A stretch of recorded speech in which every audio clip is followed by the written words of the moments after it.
one thing people like about McDaniel his innovation on offense. Let's listen in to him working with Tua Tagovailoa. This is from Hard Knocks. Unless we're standing there and there's a net, you can put the ball anywhere you want. Rock and roll. Rock and roll. Rock and roll. I feel the timing with which you're trying to throw, but if his job is just to get open in quick game timing, sigh of relief if your guy beats the guy crossing. Yeah. Rock and roll. Rock and roll. Damn. I'm proud of you because Wednesdays is such a waste of emotion if you're mad at a play call or forgetting emotion. Yeah.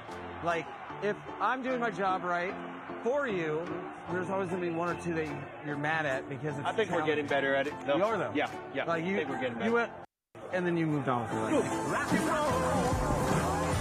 Rock and roll. The timing of and the timing of, okay, there's this spot. Bro, Yeah. do you see how dangerous that throw was? It was only capable because how we talked about it. Oh, yeah! Hey, man! Don't let the shrug fool you.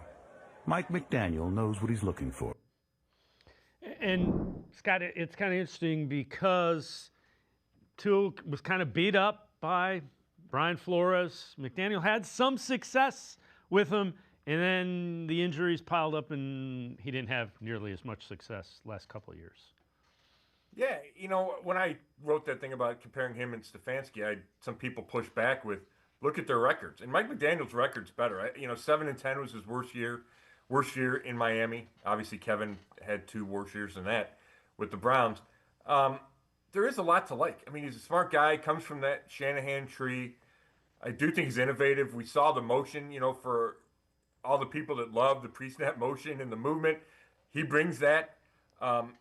He had a lot of success statistically. I mean, they won games too, but they had the number 1 offense in the league one of these years with Tua, who I think is a flawed quarterback who has big limitations. He doesn't have the biggest arm. He's not the biggest guy. Yet McDaniel got him a bunch of easy completions.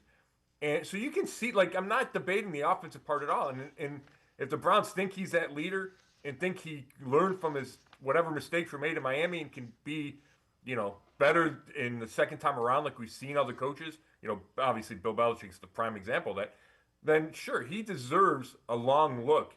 And the main reason would be that offense because I think it was 2022. I know it was, David.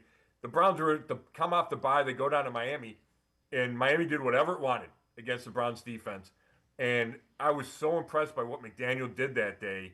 And, maybe Jimmy Haslam and Andrew Berry are still impressed by that or scarred by that.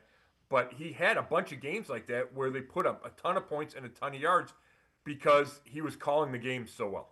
Yeah, again, I'm with you. I'm not sold on it, but I could see where some people would think that's really appealing.